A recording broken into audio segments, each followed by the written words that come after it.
Chapter 11. Of the rent of land. Rent, considered as the price paid for the use of land, is naturally the highest which the tenant can afford to pay in the actual circumstances of the land. In adjusting the terms of the lease, the landlord endeavors to leave him no greater share of the produce than what is sufficient to keep up the stock from which he furnishes the seed, pays the labor, and purchases and maintains the cattle and other instruments of husbandry, together with the ordinary profits of farming stock in the neighborhood. This is evidently the smallest share with which the tenant can content himself, without being a loser, and the landlord seldom means to leave him any more.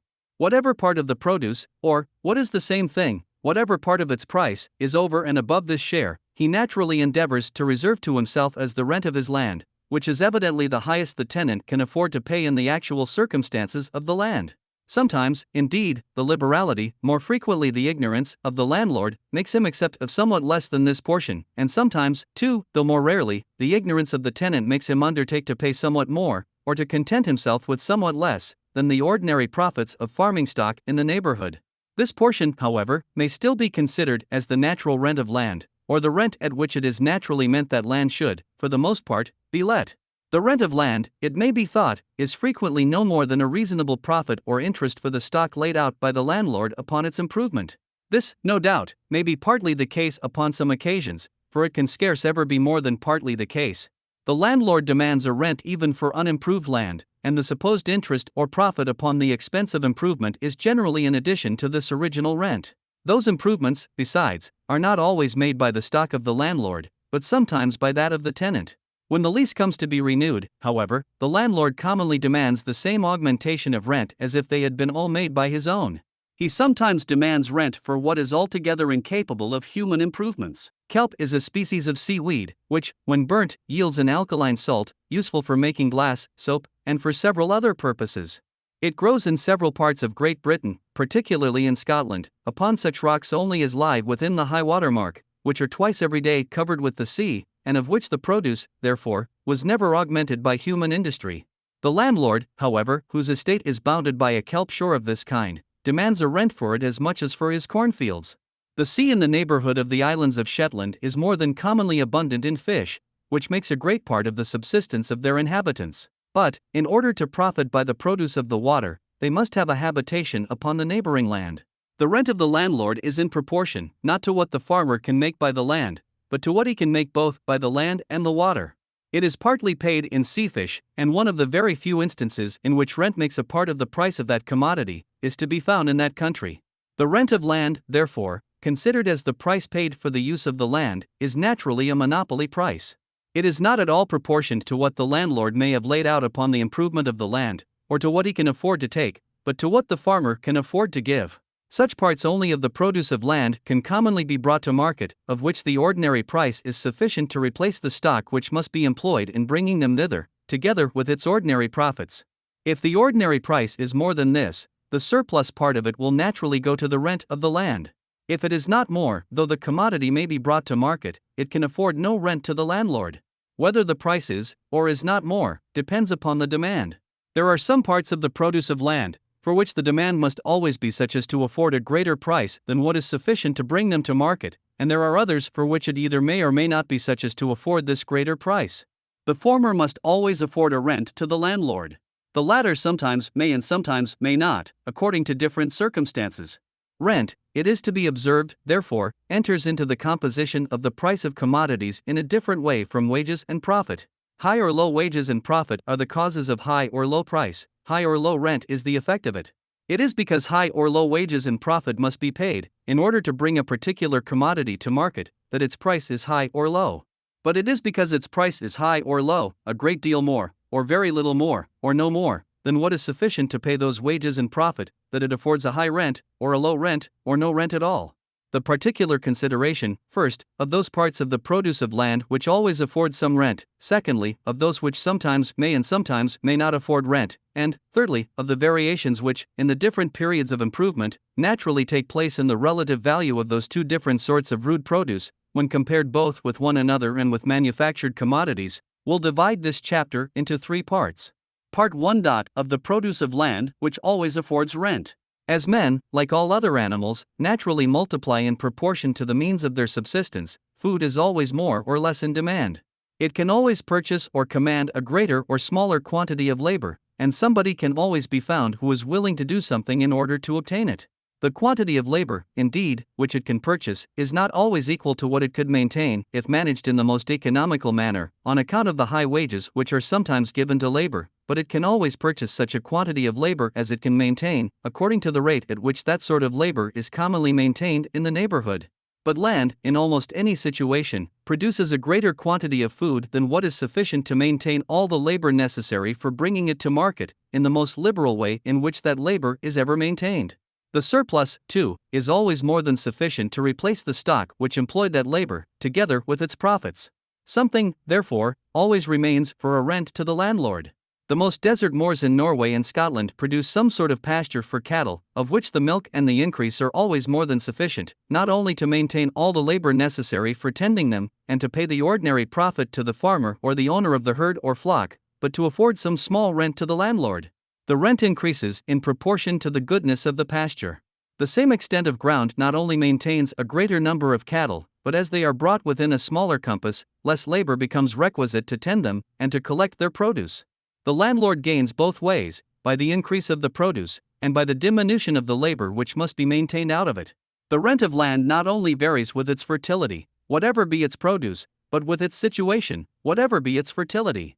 Land in the neighborhood of a town gives a greater rent than land equally fertile in a distant part of the country. Though it may cost no more labor to cultivate the one than the other, it must always cost more to bring the produce of the distant land to market.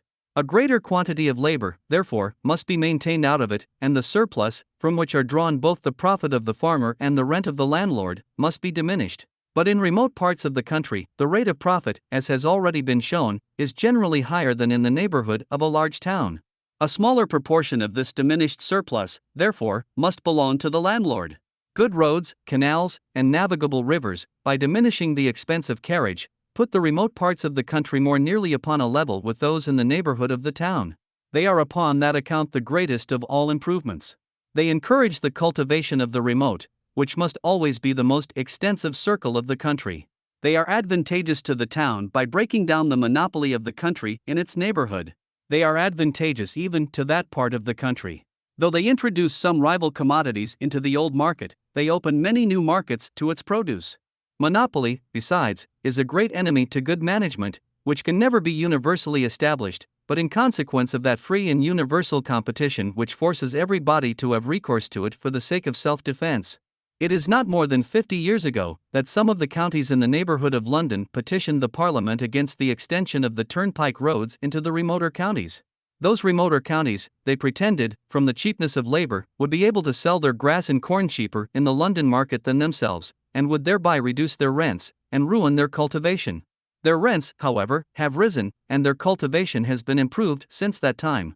A cornfield of moderate fertility produces a much greater quantity of food for man than the best pasture of equal extent. Though its cultivation requires much more labor, yet the surplus which remains after replacing the seed and maintaining all that labor is likewise much greater. If a pound of butcher's meat, therefore, was never supposed to be worth more than a pound of bread, this greater surplus would everywhere be of greater value and constitute a greater fund, both for the profit of the farmer and the rent of the landlord. It seems to have done so universally in the rude beginnings of agriculture. But the relative values of those two different species of food, bread and butcher's meat, are very different in the different periods of agriculture. In its rude beginnings, the unimproved wilds, which then occupy the far greater part of the country, are all abandoned to cattle. There is more butcher's meat than bread, and bread, therefore, is the food for which there is the greatest competition, and which consequently brings the greatest price. At Buenos Aires, we are told by Eloa, for reals, 1 20 halfpenny sterling, was, 40 or 50 years ago, the ordinary price of an ox, chosen from a herd of 200 or 300. He says nothing of the price of bread, probably because he found nothing remarkable about it. An ox there, he says, costs little more than the labor of catching him. But corn can nowhere be raised without a great deal of labor, and in a country which lies upon the River Plate, at that time the direct road from Europe to the silver mines of Potosi, the money price of labor could be very cheap. It is otherwise when cultivation is extended over the greater part of the country. There is then more bread than butcher's meat. The competition changes its direction, and the price of butcher's meat becomes greater than the price of bread. By the extension, besides, of cultivation, the unimproved wilds become insufficient to supply the demand for butcher's meat. A great part of the cultivated lands must be employed in rearing and fattening cattle, of which the price, therefore, must be sufficient to pay, not only the labor necessary for tending them, but the rent which the landlord, and the profit which the farmer, could have drawn from such land employed in tillage. The cattle bred upon the most uncultivated moors, when brought to the same market, are, in proportion to their weight or goodness, sold at the same price as those which are reared upon the most improved land. The proprietors of those moors profit by it, and raise the rent of their land in proportion to the price of their cattle. It is not more than a century ago that in many parts of the Highlands of Scotland, butcher's meat was as cheap or cheaper than even bread made of oatmeal. The Union opened the market of England to the Highland cattle. Their ordinary price, at present, is about 3 times greater than at the beginning of the century, and the rents of many Highland estates have been tripled and quadrupled in the same time. In almost every part of Great Britain, a pound of the best butcher's meat is, in the present times, generally worth more than 2 pounds of the best white bread, and in plentiful years it is sometimes worth 3 or 4 pounds. It is thus that, in the progress of improvement, the rent and profit of unimproved pasture come to be regulated in some measure by the rent and profit of what is improved, and these again by the rent and profit of corn. Corn is an annual crop, butcher's meat, a crop which requires 4 or 5 years to grow. As an acre of land, therefore, will produce a much smaller quantity of the one species of food than of the other, the inferiority of the quantity must be compensated by the superiority of the price. If it was more than compensated, more cornland would be turned into pasture, and if it was not compensated, part of what was in pasture would be brought back into corn. This equality, however, between the rent and profit of grass and those of corn, of the land of which the immediate produce is food for cattle, and of that of which the immediate produce is food for men, must be understood to take place only through the greater part of the improved lands of a great country. In some particular local situations it is quite otherwise, and the rent and profit of grass are much superior to what can be made by corn. Thus, in the neighborhood of a great town, the demand for milk, and for forage to horses, frequently contribute, together with the high price of butcher's meat, to raise the value of grass above what may be called its natural proportion to that of corn. This local advantage, it is evident, cannot be communicated to the lands at a distance. Particular circumstances have sometimes rendered some countries so populous that the whole territory, like the lands in the neighborhood of a great town, has not been sufficient to produce both the grass and the corn necessary for the subsistence of their inhabitants. Their lands, therefore, have been principally employed in the production of grass, the more bulky commodity, and which cannot be so easily brought from a great distance, and corn, the food of the great body of the people, has been chiefly imported from foreign countries.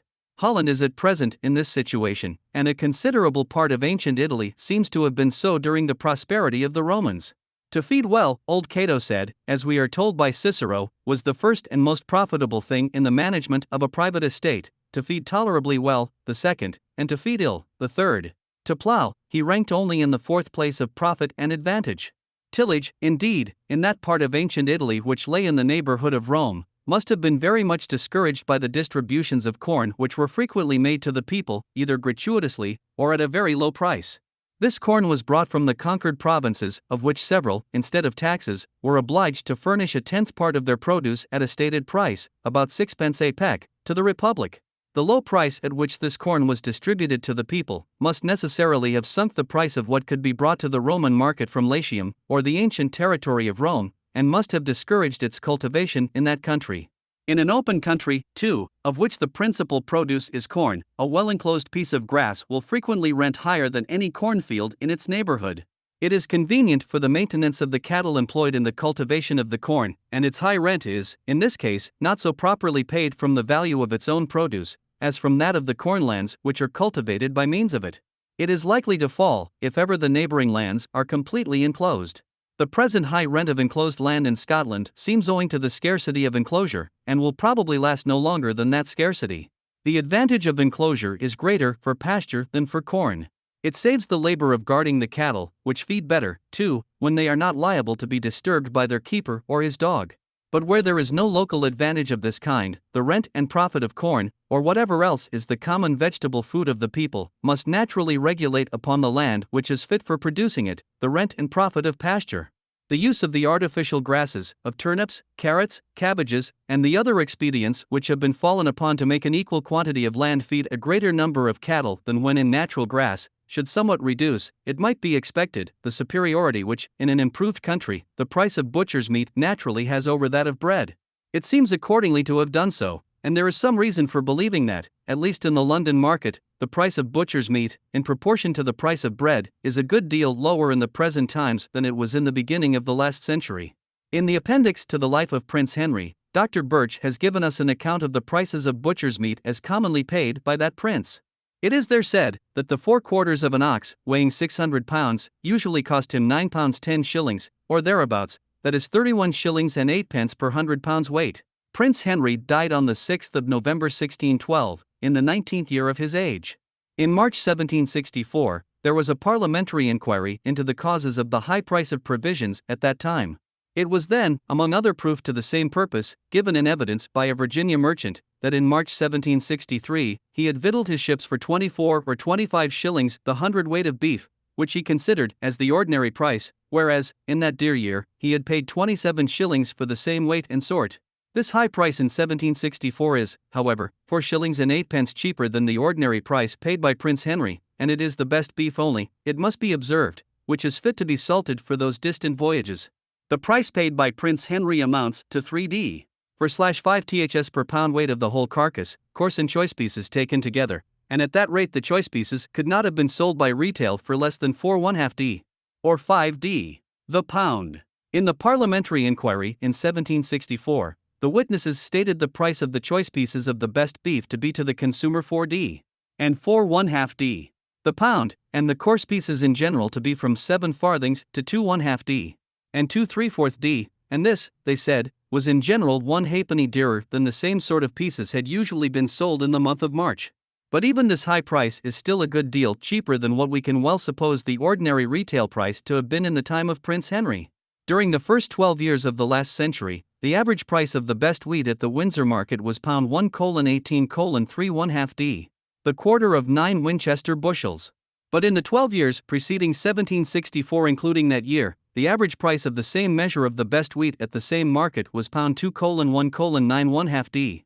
In the first 12 years of the last century, therefore, wheat appears to have been a good deal cheaper, and butcher's meat a good deal dearer, than in the 12 years preceding 1764, including that year. In all great countries, the greater part of the cultivated lands are employed in producing either food for men or food for cattle. The rent and profit of these regulate the rent and profit of all other cultivated land. If any particular produce afforded less, the land would soon be turned into corn or pasture, and if any afforded more, some part of the lands in corn or pasture would soon be turned to that produce. Those productions, indeed, which require either a greater original expense of improvement or a greater annual expense of cultivation in order to fit the land for them, appear commonly to afford, the one a greater rent, the other a greater profit, than corn or pasture. This superiority, however, will seldom be found to amount to more than a reasonable interest or compensation for this superior expense. In a hop garden, a fruit garden, a kitchen garden, both the rent of the landlord and the profit of the farmer are generally greater than in acorn or grass field. But to bring the ground into this condition requires more expense. Hence a greater rent becomes due to the landlord. It requires, too, a more attentive and skillful management. Hence a greater profit becomes due to the farmer. The crop, too, at least in the hop and fruit garden, is more precarious. Its price, therefore, besides compensating all occasional losses, must afford something like the profit of insurance. The circumstances of gardeners, generally mean, and always moderate, may satisfy us that their great ingenuity is not commonly over-recompensed. Their delightful art is practiced by so many rich people for amusement, that little advantage is to be made by those who practice it for profit, because the persons who should naturally be their best customers supply themselves with all their most precious productions. The advantage which the landlord derives from such improvements seems at no time to have been greater than what was sufficient to compensate the original expense of making them. In the ancient husbandry, after the vineyard, a well-watered kitchen garden seems to have been the part of the farm which was supposed to yield the most valuable produce. But Democritus, who wrote upon husbandry about 2,000 years ago, and who was regarded by the ancients as one of the fathers of the art, thought they did not act wisely who enclosed a kitchen garden. The profit, he said, would not compensate the expense of a stone wall, and bricks, he meant, I suppose, bricks baked in the sun, mouldered with the rain and the winter storm, and required continual repairs. Columella, who reports this judgment of Democritus, does not controvert it, but proposes a very frugal method of enclosing with a hedge of brambles and briars, which he says he had found by experience to be both a lasting and an impenetrable fence, but which, it seems, was not commonly known in the time of Democritus. Palladius adopts the opinion of Columella, which had before been recommended by Varro.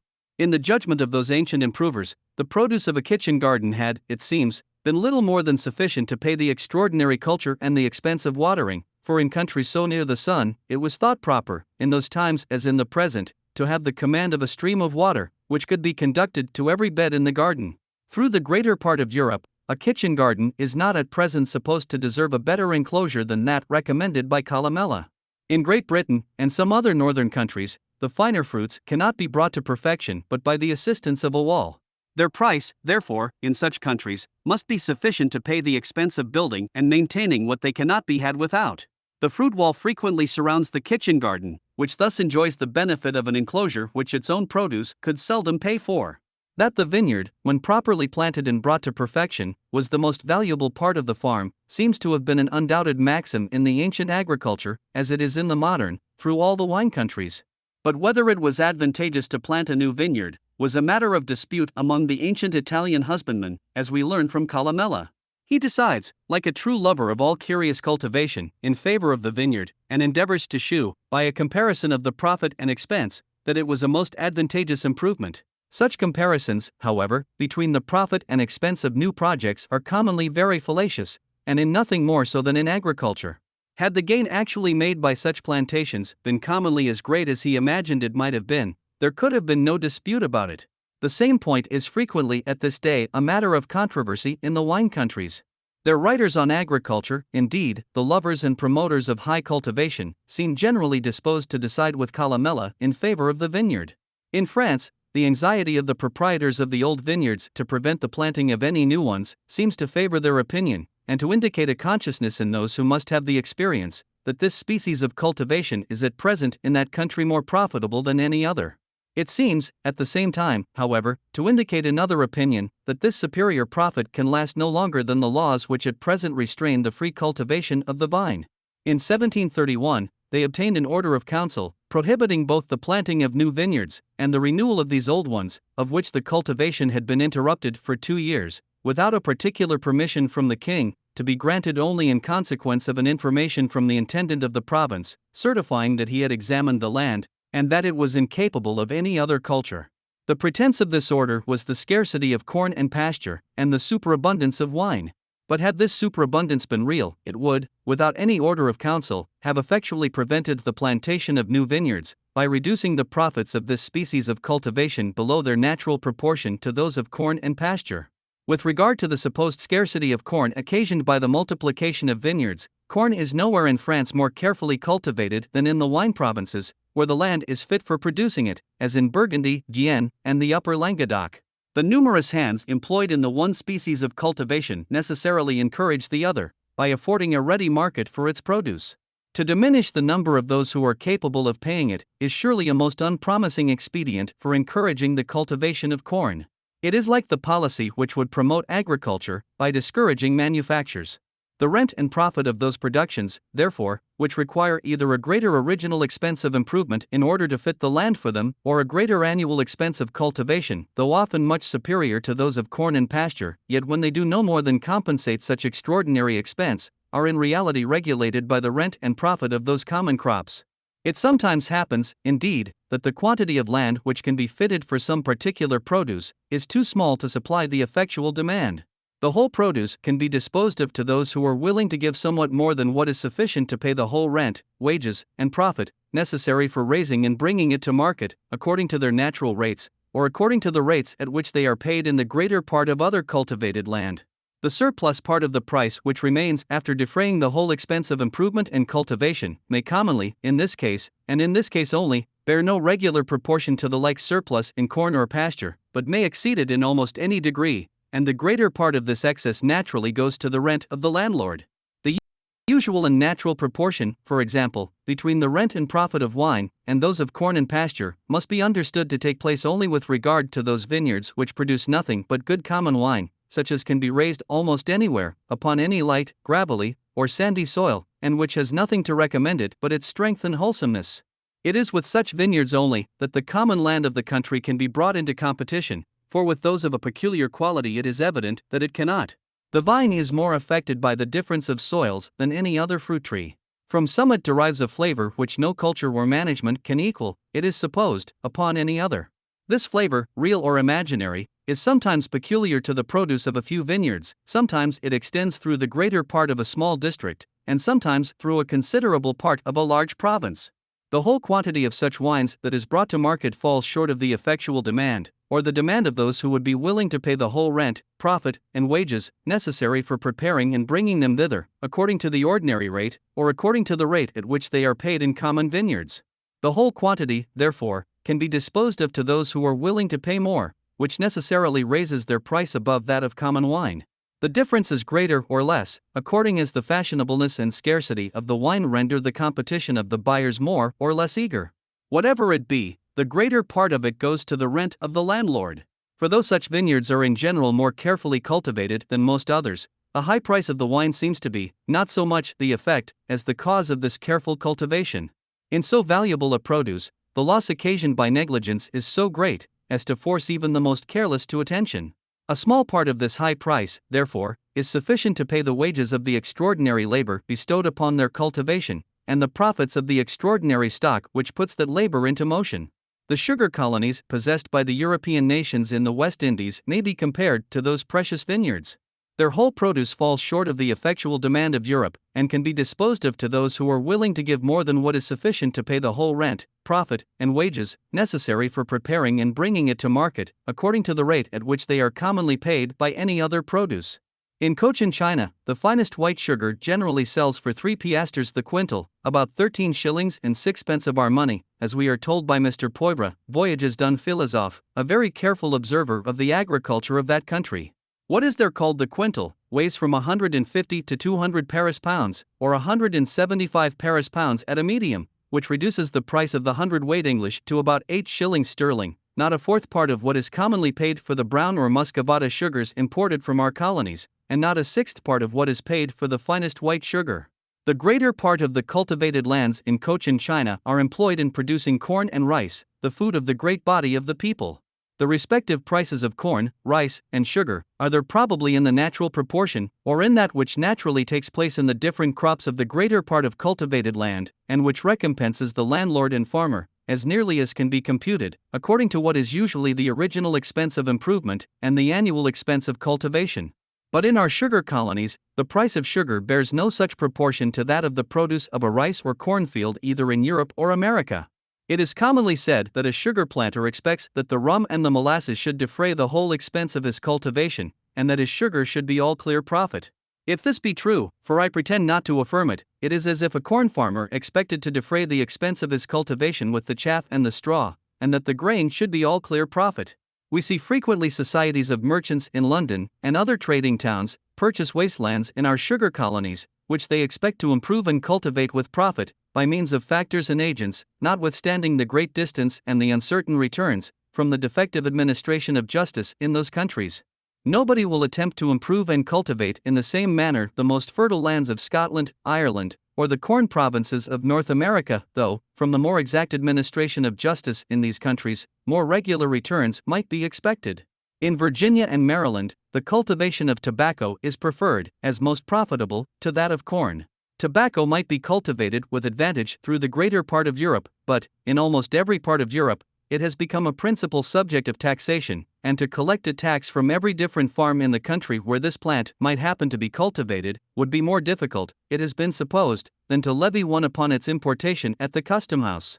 The cultivation of tobacco has, upon this account, been most absurdly prohibited through the greater part of Europe, which necessarily gives a sort of monopoly to the countries where it is allowed. And as Virginia and Maryland produce the greatest quantity of it, they share largely, though with some competitors, in the advantage of this monopoly. The cultivation of tobacco, however, seems not to be so advantageous as that of sugar.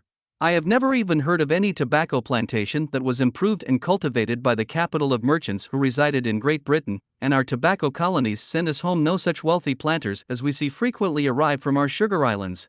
Though, from the preference given in those colonies to the cultivation of tobacco above that of corn, it would appear that the effectual demand of Europe for tobacco is not completely supplied, it probably is more nearly so than that for sugar, and though the present price of tobacco is probably more than sufficient to pay the whole rent, wages, and profit necessary for preparing and bringing it to market, according to the rate at which they are commonly paid in cornland, it must not be so. Much more is the present price of sugar. Our tobacco planters, accordingly, have shown the same fear of the superabundance of tobacco, which the proprietors of the old vineyards in France have of the superabundance of wine. By act of assembly, they have restrained its cultivation to 6,000 plants, supposed to yield 1,000 weight of tobacco, for every Negro between 16 and 60 years of age. Such a Negro, over and above this quantity of tobacco, can manage, they reckon, 4 acres of Indian corn. To prevent the market from being overstocked, too, they have sometimes, in plentiful years, we are told by Dr. Douglas, Douglas's Summary, Volume 2. Page 379, 373. I suspect he has been ill-informed, burnt a certain quantity of tobacco for every Negro, in the same manner as the Dutch are said to do of spices. If such violent methods are necessary to keep up the present price of tobacco, the superior advantage of its culture over that of corn, if it still has any, will not probably be of long continuance. It is in this manner that the rent of the cultivated land, of which the produce is human food, regulates the rent of the greater part of other cultivated land. No particular produce can long afford less, because the land would immediately be turned to another use, and if any particular produce commonly affords more, it is because the quantity of land which can be fitted for it is too small to supply the effectual demand. In Europe, corn is the principal produce of land, which serves immediately for human food. Except in particular situations, therefore, the rent of cornland regulates in Europe that of all other cultivated land. Britain need envy neither the vineyards of France, nor the olive plantations of Italy. Except in particular situations, the value of these is regulated by that of corn, in which the fertility of Britain is not much inferior to that of either of those two countries.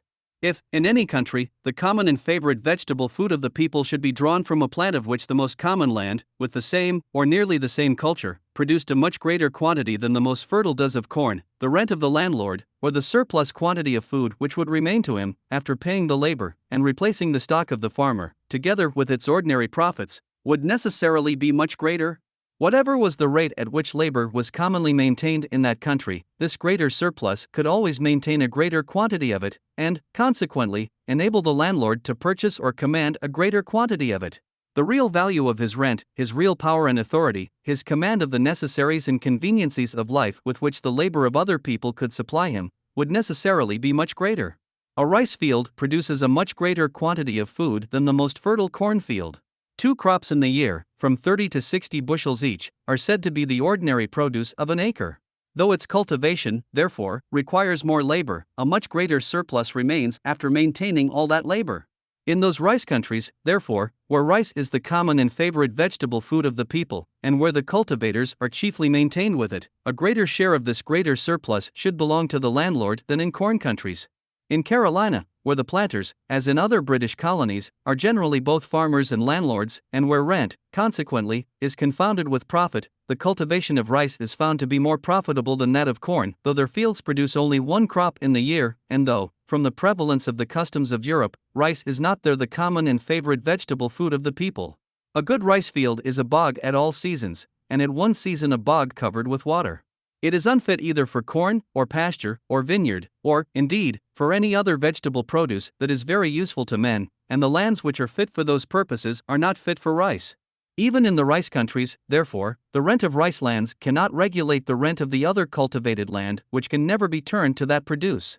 The food produced by a field of potatoes is not inferior in quantity to that produced by a field of rice, and much superior to what is produced by a field of wheat. 12,000 weight of potatoes from an acre of land is not a greater produce than 2,000 weight of wheat. The food or solid nourishment, indeed, which can be drawn from each of those two plants, is not altogether in proportion to their weight, on account of the watery nature of potatoes. Allowing, however, half the weight of this root to go to water, a very large allowance, such an acre of potatoes will still produce 6,000 weight of solid nourishment, 3 times the quantity produced by the acre of wheat. An acre of potatoes is cultivated with less expense than an acre of wheat, the fallow, which generally precedes the sowing of wheat, more than compensating the hoeing and other extraordinary culture which is always given to potatoes. Should this root ever become in any part of Europe, like rice in some rice countries, the common and favorite vegetable food of the people, so as to occupy the same proportion of the lands in tillage, which wheat and other sorts of grain for human food do at present, the same quantity of cultivated land would maintain a much greater number of people, and the laborers being generally fed with potatoes, a greater surplus would remain after replacing all the stock and maintaining all the labor employed in cultivation. A greater share of this surplus, too, would belong to the landlord. Population would increase, and rents would rise much beyond what they are at present. The land which is fit for potatoes is fit for almost every other useful vegetable. If they occupied the same proportion of cultivated land which corn does at present, they would regulate, in the same manner, the rent of the greater part of other cultivated land.